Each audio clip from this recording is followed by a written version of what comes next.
que ensinar ele que o único caminho que ele tem é Jesus.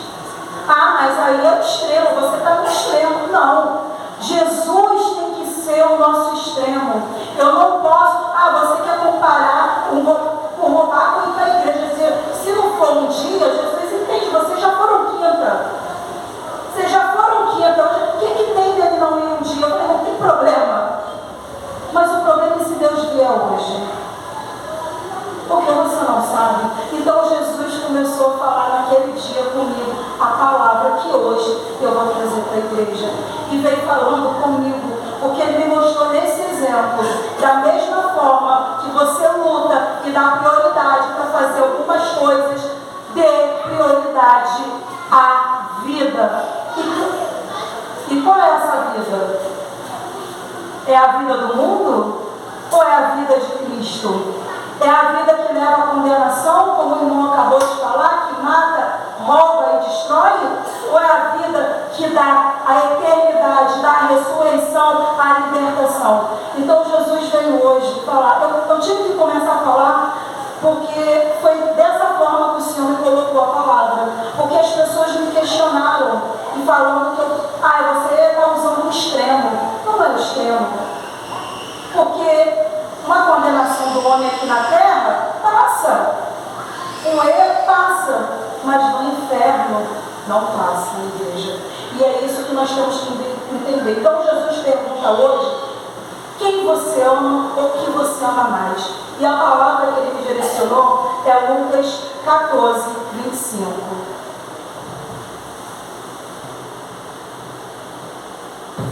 Lucas 14, 25. É por causa dele que eu não resisti. É por causa dele que estou aqui. É por causa dele, é por causa dele. Glória a Deus. Lucas 14, 25.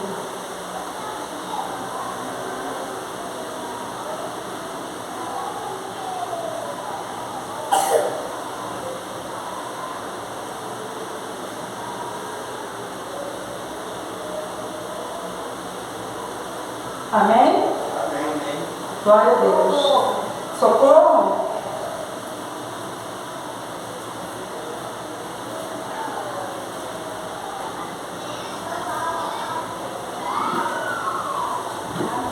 Amém, glória a Deus. O preço do discipulado. Algumas Bíblias podem estar assim ou estar diferentes. Ora, ia com ele uma grande multidão.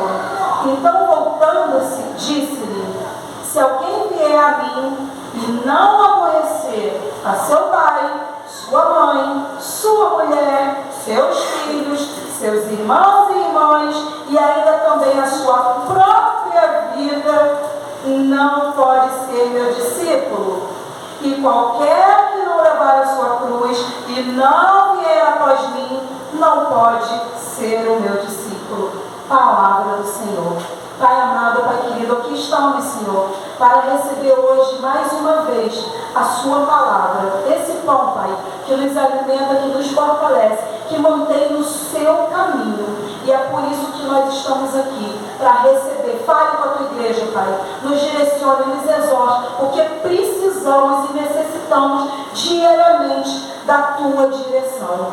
Pai amado, Pai querido, agradeço em nome de Jesus. Amém. Podem se sentar.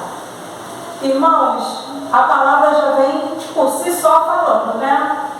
Então Jesus aqui, ele começa, mostra que tinha uma grande multidão com ele. Então, voltando-se para essa multidão, diz: quando eu começo a ver, ele fala que não adianta ter um monte de gente ao seu lado, que nem todo mundo vai entender o seu caminho. Porque muitos que estavam com Jesus aqui, essa grande multidão, não continuaram com Jesus. Sabemos que continuaram só 12, e mesmo assim não se perdeu. E ele fala: se alguém vier a mim e não aborrecer ao seu pai, sua mãe, sua mulher, seus filhos, seus irmãos e irmãs, e ainda também a sua própria vida, não pode ser meu discípulo. E qualquer que não levar a sua cruz e não vier após mim, não pode ser meu discípulo. Pois, qual de vocês, querendo edificar uma torre, não se assenta primeiro a fazer as contas dos gastos para ver se tem com o que acabar?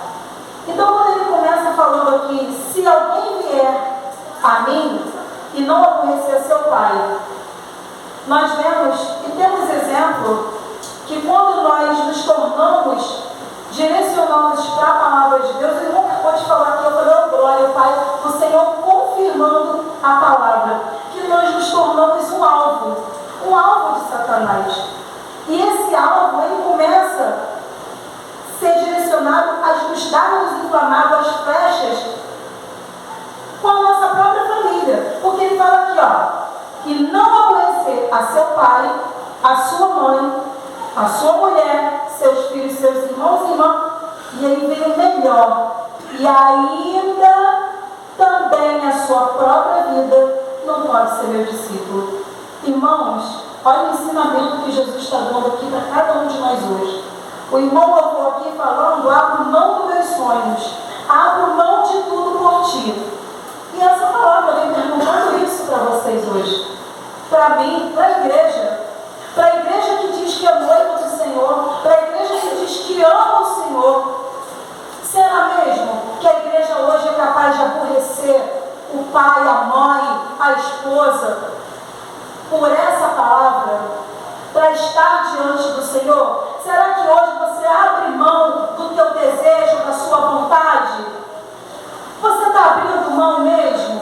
Quando o irmão louvou, Senhor, obrigado. A confirmação da palavra, do que Deus quer mostrar para cada um de nós, que nós, como dizemos que somos noiva, dizemos que amamos ao Senhor, mas não estamos conseguindo firmar esse amor do Senhor. Porque ele pergunta, quem você ama mais? A pergunta poderia chegar que você ama Jesus ou o diabo? Todos vão dizer, Jesus, é claro, né? Eu amo Jesus. Mas por que você está me perguntando se ama o diabo? Mas por que temos que agradar a todos? E na hora que temos que agradar a Jesus, temos a dificuldade. Porque o amor a nós mesmos ainda está maior do que o amor a Cristo. Porque ele diz aqui que aquele que não aborrecer a sua própria vida. Gente, é até fácil. Eu acabei de falar aqui que eu briguei com certas pessoas da minha família porque queriam questionar porque eu estava fazendo isso. Falei, ó, agora o meu filho vira para mim e fala assim, eu sou obrigado a fazer isso? Você vai me obrigar? E eu falei, você está vendo? Uma direção errada, uma frase, a criança vem e usa. Isso não é um ensinamento, isso não é um posicionamento de uma pessoa que diz que serve a Deus. Ela não tem que direcionar. E eu mostrei para a pessoa como a palavra, você está obrigando, está sendo usada para outras coisas. Porque eu falava, Pedro, vai escovar os dentes. Você vai me obrigar? Eu sou obrigado aí? Se eu não vou, você vai fazer o quê? Olha bem isso, igreja. Será que nós estamos fazendo assim com Jesus? Porque muitas das vezes parece que Jesus está nos obrigando a amar, a perdoar. Parece que Jesus está nos obrigando a louvá-lo, a agradecer. Não. Mas é o que parece, porque a gente não quer aborrecer a nossa própria vida. Muitas das vezes, quando ouvimos essa palavra aqui, mas eu não sou contra. Minha mãe falou que se tivesse muito dinheiro, me deserdaria. Quando eu disse que eu ia me batizar. Eu prefiro que você seja do candomblé, da macumba, de qualquer lugar, menos evangélica. Mas eu não se preocupa não, eu não sou evangélica não, eu sou de Jesus. Então a gente começa a conhecer. Muitos param nisso, mas o problema não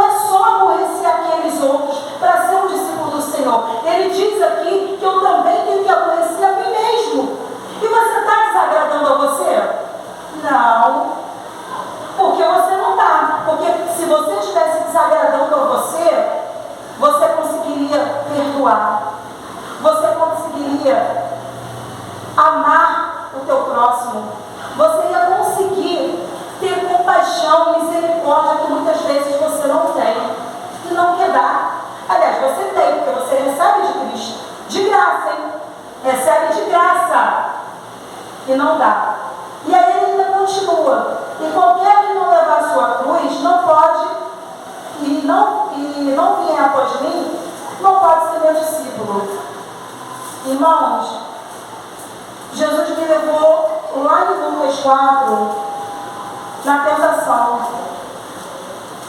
do deserto. Lucas 4, 6, quando o diabo fala assim: e disse-lhe o diabo, dar-te-ei 5. E o diabo, levando ao alto monte, mostrou-lhe no momento o tempo. Mostrou-lhe o momento de tempo, todos os reinos do mundo. E disse-lhe o diabo: dar-te-ei a ti todo este poder e sua glória, porque a mim me foi entregue e dou a quem eu quero. Portanto, se tu me adorares, tudo será teu. Mas Jesus, respondendo, disse: vai-te para trás de mim, Satanás, porque está escrito: adorarás o Senhor adorarás o Senhor teu Deus, e só a Ele servirás. Aleluia. Mas por quê? Jesus me mostrou aqui, nesse pedaço, um ensinamento grandioso, como nós temos que vencer a Satanás. Por quê, gente? Satanás, ele não pode tornar o inferno bonito, maravilhoso, porque Jesus não está lá. E onde Jesus não está, não tem vida. Mas ele torna o caminho para o inferno maravilhoso. Porque olha o que ele fala para Jesus. Ele mostra a Jesus todos os reinos, todo o poder. Eu te dou tudo. Só basta você me servir. Olha, Satanás não está nem dando muita coisa para a igreja já está até servindo e não está nem ganhando nada quase. Está nem ganhando esse poder. Mas está servindo, como assim? O irmão acabou de falar aqui. Estamos errando, pecando, mas não podemos sair do foco. E esse é o problema, a igreja está saindo do caminho. Porque ele não pode tornar o inferno bom, mas ele pode tornar o caminho maravilhoso. Como é esse caminho maravilhoso? Quando você não consegue negar, aborrecer a si próprio. Quando você não deixa de amar a si próprio. E o seu ego, a sua vontade, é maior do que a vontade do amor de Deus. E ele começa a falar. Comigo, começou a falar aqui, pois qual de vós querer edificar uma torre não se assenta primeiro a fazer as contas dos gastos para ver se tem com que acabar, para que não aconteça que depois de haver posto alicerce e não podendo acabar todos, os que virem comecem a escarnecer dele.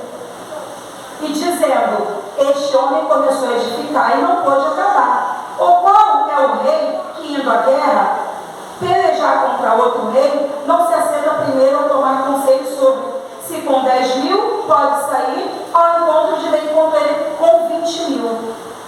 É isso que a igreja não está entendendo.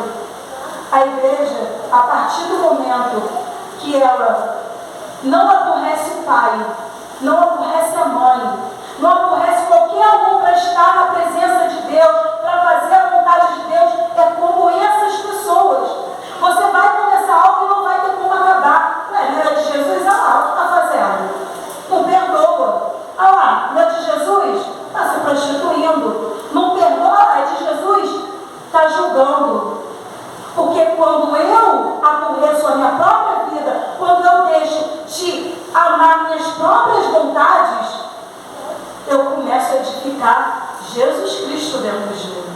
Eu começo a edificar a coluna, a videira santa dentro de mim, que é Jesus Cristo. E ele continua, e quando ele fala que qualquer que não levar a cruz e não vir após mim, não pode ser meu discípulo. E vocês hoje, cada um de nós, como sabe, chamado para ser discípulo. Mas mais que discípulos, filhos de Cristo Jesus, filhos de Deus. Irmãos, uma vez eu já preguei sobre a cruz. E Jesus falou que quando ele dá essa cruz para cada um de nós carregarmos, ele deu uma cruz vazia. Ele deu uma cruz vazia de ódio, uma cruz vazia de hipocrisia, uma cruz vazia de falta de perdão, uma cruz vazia de falta de misericórdia. Mas ele deu uma cruz cheia de amor, de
assim. Só que todos os indícios mostram que a mulher está mentindo. Mas a promotora falou que não, que é só uma armação do homem. Porque ele traiu a esposa e enganou, mas ele reconheceu. Mas isso não diminui. E tem que provar. Só que essa mesma promotora estava com intimidades com o homem. E ele perguntou: ué, você acha que ele abusou dela? Você acha que ele realmente é culpado? Acho. Por quê? Porque ele estava traindo a esposa, ele é casado, ele não pode ter um caso. E ele falou assim: mas eu também sou casado e você está aqui na cama comigo. Aí ela: mas você é infeliz. Ele tinha uma vida muito feliz, uma esposa maravilhosa, 2 filhos. Mas então, olha, irmãos, na hora o Senhor me mostrou, olha como aqui é fácil justificar para o mundo, mas a igreja também faz essa justificativa. Fazer comigo está errado. Não me perdoar porque eu errei, você está errado. Você me julgar, você está errado. Mas eu posso te julgar. Eu posso não perdoar você. Eu posso trair, mas a outra pessoa não pode, porque a minha traição é justificável. Eu posso mentir, porque a minha mentira é justificável. Eu posso fofocar, porque a minha fofoca é justificável. Porque quando eu faço tudo isso, eu não aborreci a mim. Eu estou amando as minhas vontades. Então o Senhor fala: olha para dentro de você. Olha o que você está amando. Você até aborrece seu pai, o filho, briga até com fulano, eu sou de Jesus. Mas na hora que você tem que renunciar, pegar essa cruz, você não renuncia. Você continua carregando tudo que você acha que é seu. Porque você esqueceu que você deu a sua vida para Jesus. Porque ele diz: aquele que quiser vir após mim tem que pegar a sua cruz. É o preço, irmão, da vida com Jesus. E nós não estamos entendendo que Satanás está fazendo um caminho maravilhoso. Quando você deixa de fazer algo que você sabe que é certo, mas continua fazendo as mesmas coisas, cometendo os mesmos erros, você não está sendo fraco. Não. Você está fazendo porque você está amando mais o pecado do que a Deus. Por isso ele pergunta hoje: o que você está amando, igreja? O que você ama? Porque aquele que ama qualquer outra coisa não é digno de mim, não é digno de estar no meu reino. Então olha para dentro de você. Olha, porque ele diz para mim que ele vai chegar como ladrão. Pedro, lá em João 21, 15, João 21, 15, olha o que ele pergunta para Pedro, porque Pedro renegou Jesus. Nós sabemos. Ele fala aqui, e depois de terem jantado, disse Jesus a Simão: Pedro, Simão, filho de Jonas, ama-me mais do que este? Você pergunta: tu ama mais a Júlia e Pedro ou Jesus? Ou Jesus. Mas na hora que você tem que fazer algo que vai aborrecer Pedro, Ana Júlia, ou vai principalmente aborrecer você, Érica, quem você escolhe? E aí ele pergunta: Érica, tu ama-me mais do que este? E eu vou responder como Pedro: sim, Jesus, tu sabes que te amo. Disse-lhe: apacenta as minhas ovelhas. Porque Jesus chamou você para discipular. Jesus chamou você para pescar a alma, para apacentar. Então esse é o preço. Você me ama? Então faz o que eu mando. E aí ele vai perguntar: tornou a dizer a segunda vez: Simão, filho de Jonas, ama-me? E aí, igreja, ama-me? Disse-lhe: sim, Senhor, tu sabes que te amo. Disse-lhe Jesus: apacenta minhas ovelhas. O que Jesus me ensina aqui? Eu digo que amo Jesus, mas eu não estou conseguindo apacentar nem o meu próprio coração, a minha própria vida, porque eu tenho que discipular primeiro dentro de mim o meu coração. Eu tenho que morrer para mim mesmo, para conseguir dizer: amo o Senhor e vou apacentar as tuas ovelhas.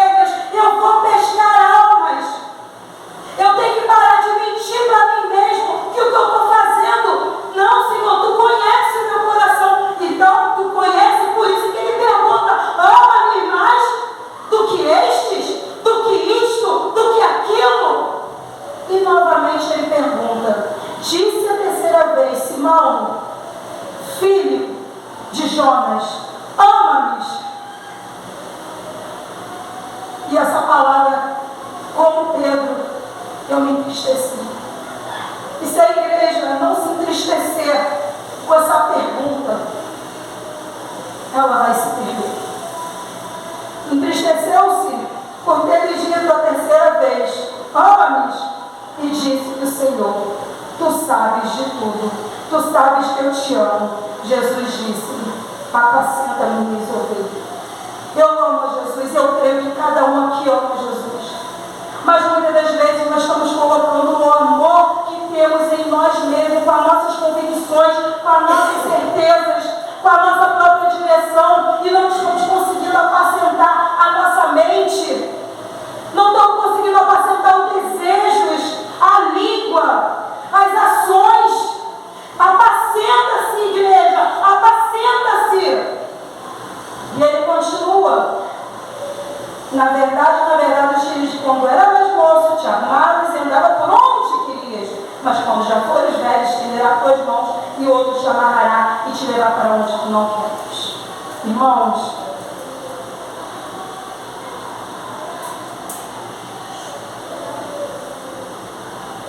você não é mais moço, você não vai mais para onde você quer. A sua vida é de Jesus, a nossa vida é de Jesus. E ele volta, e voltando lá, quando ele fala aqui em Lucas 14, que se alguém quiser vir após mim e não aborrecer, gente, o que é aborrecer para vocês? Porque, nossa, o irmão do telefone sabe como as crianças me aborrecem. O que é aborrecer? Você está pensando que é brincadeira, igreja? Você está aborrecendo a Jesus. Se você fica irritado, fica entristecido quando alguém faz algo contra você, e algo que você vê que é injusto, porque você faz para aquela pessoa, você cuida, você ama, você protege, e você se entristece. Imagine Jesus. Mas não, nós preferimos aborrecer a Jesus do que a nós mesmos, porque nós amamos a si mesmo. E ele fala que Jesus te conhece. Como Pedro falou, tu sabes Jesus. Ele todo sabe que quando você está lá com ele orando, ele ouve teu coração, a sua oração, muitas das vezes cheia, muitas das vezes vazia. Ele sabe o que pode ser aplaudido e o que não pode, no seu pensamento, na sua direção. Você pode esconder de todo mundo quem você está amando, mas você não vai esconder dele. Então olhe para dentro de si próprio, porque continuamos amando a nós mesmos. Jesus, ele me mostra, quando ele vai lá na tentação, quando ele se recusa a se curvar a Satanás, ele mostra o que é para cada um de nós? Que ele não desiste de nós. Ele mostra que nós podemos, porque ele venceu. Então vamos vencer. Nós não conseguimos ser intercessores. Nós não conseguimos ficar no discipular a nós mesmos, até mesmo para interceder por si próprio. Temos dificuldade, porque muitas das vezes a nossa mente, o nosso coração está cheio. Assim como a lepra, irmãos, não podemos ter mais essa lepra. Temos que olhar, vamos errar, irmão? Vamos. Mas por que continuamos nos mesmos erros? Se arrepende, igreja. Se não há arrependimento do que você está fazendo, não tem salvação, não tem restauração. É bom, né? O caminho que Satanás mostra para cada um de nós, ele é maravilhoso. Ele é maravilhoso. Ele é cheio de fruto. Mas se você não tem fome de Deus, se você não tem fome desse amor, de viver, de se entregar, você está comendo na mesa de Satanás. Você está servindo e está se curvando a Satanás. É como se você estivesse lá no deserto e Satanás fala: eu te dou isso aqui. Basta você se curvar. Ah, que isso? Eu não estou adorando o diabo. Não? Quando você não perdoa, quem você está aborrecendo? Ao diabo ou a Cristo? Quando você aponta o dedo, quando você é indulgente com as pessoas, quando você é ingrato, a quem você está aborrecendo? Não damos prioridade a esse amor. Não damos prioridade, não colocamos extremo. O Jesus tem que ser o nosso extremo. Ah, não, para isso Jesus perdoa, para isso, Jesus vai entender. Quero ver ele entender lá no inferno. Quero ver a igreja no inferno entender. Aparta-vos de mim, vós que praticais a iniquidade. Vai ter a separação entre vós e as ovelhas, igreja. Porque se você ama Deus, você tem que abandonar o erro. Você tem que abandonar a hipocrisia. Você tem que abandonar tudo. Falamos que somos noivas de Jesus. Falamos que somos noivas de Jesus, mas nos portamos como prostitutas de Satanás. Isso é sério, irmãos. Você diz que é noiva amada do Senhor, como aquelas virgens que esperaram, mas você está se tornando a prostituta de Satanás. Quando você não aborrece a sua carne, quando você não aborrece a sua vontade, o seu desejo, a sua falta de perdão, quando você não aborrece a sua direção do que você quer, Senhor, ele pergunta: Senhor, é o que tu queres? Senhor, eu posso? Senhor, o Senhor me permite? Senhor, é da tua vontade? Isso é amar a Deus e aborrecer o mundo. Quando eu determino que eu coloco Jesus como prioridade e pergunto a Ele, eu aborreço a mim primeiramente. E aborreço o mundo, porque a vontade de Deus não está sendo feita. Em 1 Tessalonicenses 5 ele fala: mas irmãos, acerca dos tempos e das estações, não necessitais que se vos escreva, porque vós mesmos sabeis muito bem que o dia do Senhor virá como ladrão de noite. Igreja, o Senhor não vai dizer a hora que Ele está vindo, mas Ele está te dando sinais. Ele dá sinais quando verá, Ele virá. Mas se não for arrebatamento, e se sua senha hoje, daqui a pouco, e aí? Será que você vai? Você sobe ou você desce? Será que o seu coração está de noiva ou está de prostituta? O seu amor é de noiva ou é de prostituta? Não é brincadeira não, igreja. E ele continua: assim como disserem a paz e segurança, então lhe sobrevirá repentina destruição com as dores de parto. Aquela que está grávida e de modo nenhum escaparão. Não há escapatória, igreja. Ou você perdoa, ou você se arrepende, ou não vai escapar. E ele continua: mas vós não, vós, oh glória, aleluia, já não estáis na estrela, para aquele dia que vos se surpreenda como ladrão, porque todos vós sois filhos da luz. Vós sois filhos da luz e filhos do dia. Nós não somos da noite nem das trevas.